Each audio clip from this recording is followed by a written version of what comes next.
మరి మనకి చతుర్థ స్థానంలో 4వ స్థానంలో ఏ గ్రహం కూర్చుంటే ఏం జరుగుతుంది?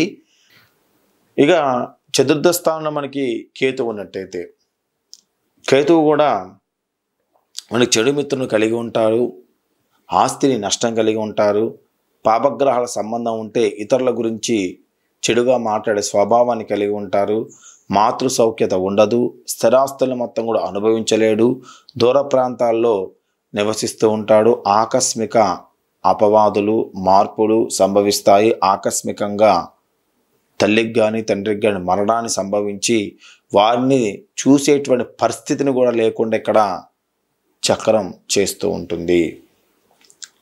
ఇది మనకి చతుర్థ స్థానంలో ఉన్నటువంటి గ్రహాల విషయంలో. ఇప్పటి వరకు మనము చతుర్థ స్థానంలో ఉన్నటువంటి గ్రహాల విషయంలో ఇవన్నీ తెలుసుకున్నాం.